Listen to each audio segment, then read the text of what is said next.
Una joven de 22 años ha cometido 2 crímenes según la investigación de la policía en una noche. ¿Qué tipo de pena podría recibir esta persona de hallarse culpable o responsable en estos homicidios? Martín Cubas es abogado penalista, se encuentra en estudios. ¿Cómo está? Buenas tardes. Muy buenas tardes. En este caso, ella tiene 22 años. ¿Le alcanza algún tipo de beneficio debido a su edad? No. El límite es 21 años, ya por encima de eso no hay ninguna responsabilidad restringida. A partir de los 21 años tiene toda la responsabilidad ante la ley.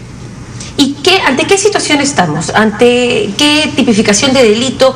Porque estamos hablando de una joven que habría disparado, el dueño de este chifa, Francisco Carrillo, de 30 años, la acompañaba. Él podría ser cómplice de esta joven.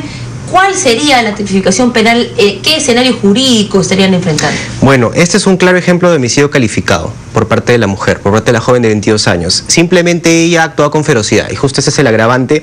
No menor de 15 años es la pena que podría esperarle, de 15 en adelante, no menor de 15 años.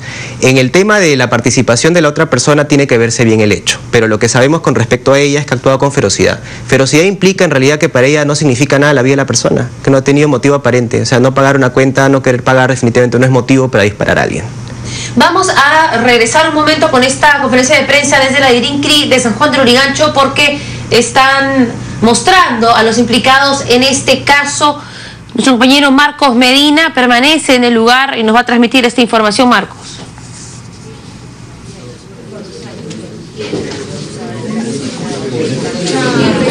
Vemos entonces salir a Shirley Leslie Silva Padilla, de 22 años, la joven que habría asesinado a este dueño de un chifa, un restaurante de comida china, el cocinero de este local. La joven no parece ser perturbada por la presencia de los medios de comunicación, se le ve bastante tranquila. Vemos también al hombre que la acompañaba en el momento que realizó los disparos, Francisco Carrillo, de 30 años, se encontraba tomando licor junto a ella en el asentamiento humano Mariscal Luzuriaga, en San Juan de Lurigancho. Ese fue el lugar en el que se habrían realizado los disparos. Según testigos, hay que aclarar, ella dio algunas quejas relacionadas a la falta de pollo en el arroz chaufa, y esto habría generado que meta la mano a la cartera, saque una pistola y le dispare a quemarropa en ese momento a Freddy Marcas Elías, de 27 años, quien es el dueño, era el dueño de este local.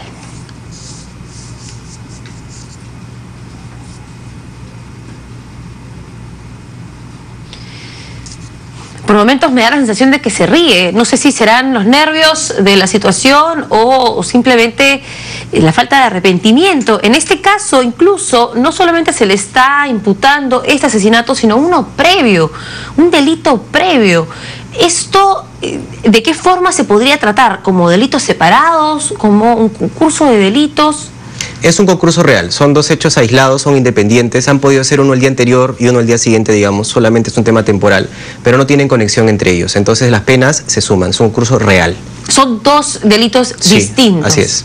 Ok, y en el caso, en este otro caso, ¿qué podría determinar que reciba una pena de 15 años o de 25 años en este caso?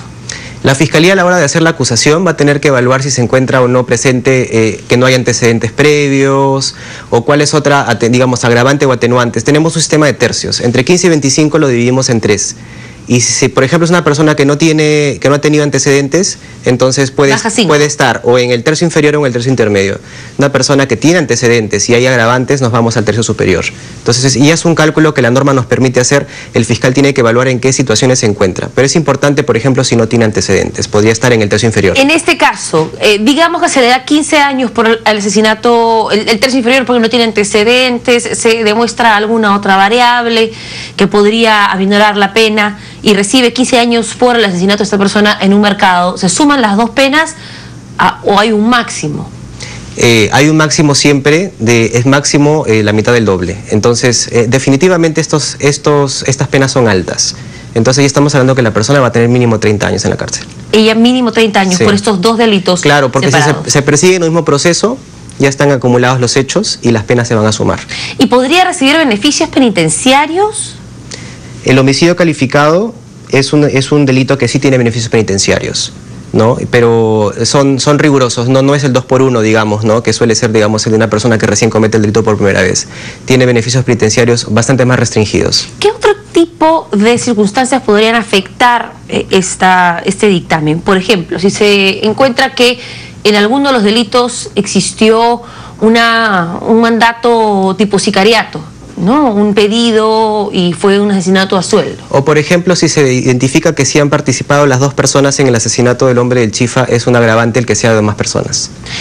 En este caso de Francisco Carrillo, de 30 años, ¿en qué situación se encuentra él por haber estado presente en los hechos? ¿De qué forma se le podría inculpar o exculpar? Porque además recordemos que fue él quien fue a la policía y les dijo dónde estaba escondida Shirley Silva para que puedan dar con ella y arrestarla.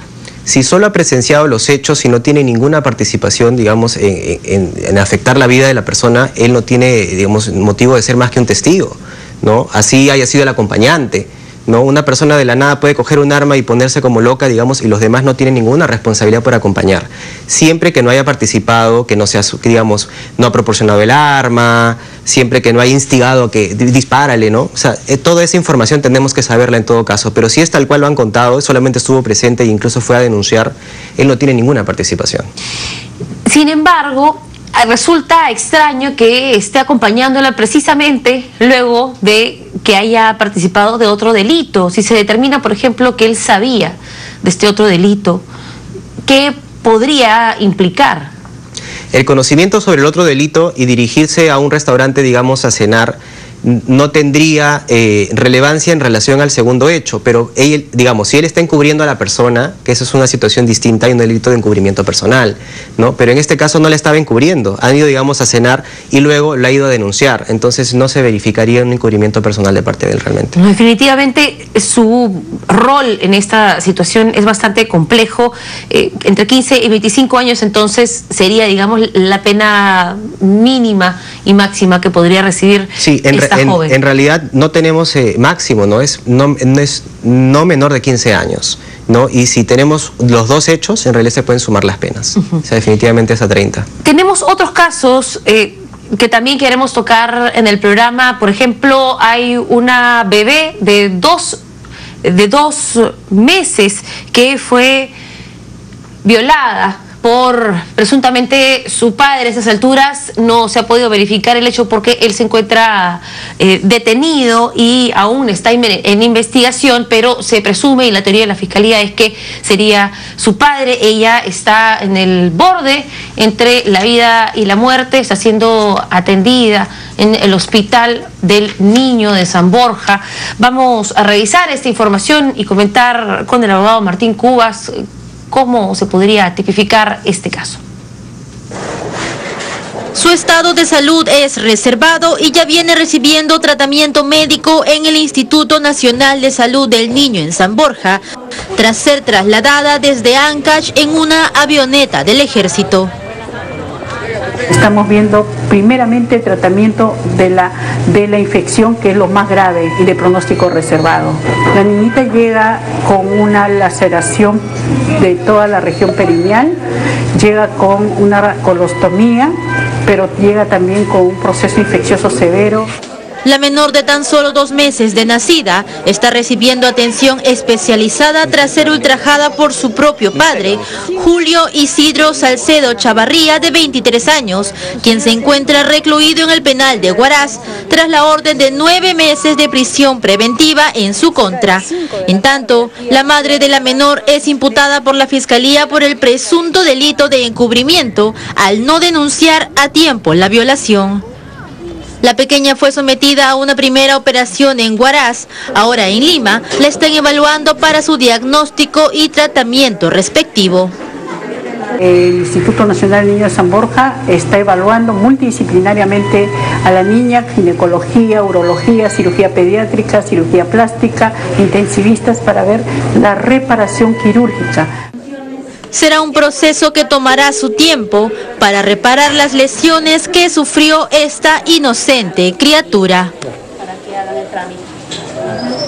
Bueno, este caso ha causado mucha indignación y dolor en quienes tenemos que darnos cuenta del país en el que vivimos. Esta bebé de 2 meses, ¿qué va a pasar con su padre que ya tiene una detención de 9 meses de prisión preventiva? Bueno, dentro de esos 9 meses tiene que llevarse a cabo su proceso y acabar con la sentencia. Por eso es el pronóstico de 9 meses. En 9 meses tiene que acabar su proceso y el delito que ha cometido es violación, bueno, presuntamente que ha cometido es violación de menor de edad. Y eso realmente para menores de 10 años tiene cadena perpetua. O sea, tiene todo el peso de la ley y ese no tiene ningún beneficio penitenciario. ¿Y qué pasa si es que ella se encuentra ahorita, la bebé, en cuidados intensivos, tiene un pronóstico reservado, con una sepsis general? ¿Y qué pasa si resulta con alguna discapacidad luego de esto o incluso no sobrevive a los procesos? Sobrevive. ¿De qué se trataría entonces? Tenemos un delito específico que prevé ese caso, violación sexual seguida de muerte, de menor de edad, ¿no? En este caso ya la pena es cadena perpetua, entonces la pena ya no se puede agravar más. Pero, digamos, hay un tipo penal específico para el caso de violaciones de menores de edad seguidas de muerte. ¿Y podría acceder a algún beneficio penitenciario? Porque, por ejemplo, en el caso de la censista que fue ultrajada, lo que nos indigna es este 6x1. Que puede haber beneficios, sí. ¿Podría No, en este caso de violación de menor de edad no hay beneficios penitenciarios. Ahí el legislador esa situación la ha considerado distinta. Entonces tendría que ser 25 años como pena máxima en nuestro Código Penal, sí o sí. Sí, bueno, y tiene cadena perpetua este tema no solamente si no fallece la menor, sino si el hecho de haber violado a una menor de edad, menor de 10 años, 2 meses, definitivamente tiene cadena perpetua. Eso está clarísimo en el Código Penal. ¿Qué es cadena perpetua en nuestro país, para que nuestros televidentes los tenga claro? Sí, digamos, tiene una pena indefinida, pero que se toma como máximo 35 años. Máximo es 35 años, sí. Entonces. O sea, no puede recibir una sentencia menor por la gravedad de la situación. No. Gracias por habernos acompañado. Martín Cubas es abogado penalista. Definitivamente estos casos nos causan muchísimo dolor y esperemos que sean expeditos. En estos casos hay flagrancia, hay testigos, hay evidencias, se ha determinado que ocurrieron violaciones, que ocurrieron delitos. No deberíamos tener que esperar los 9 meses para recibir una sentencia condenatoria.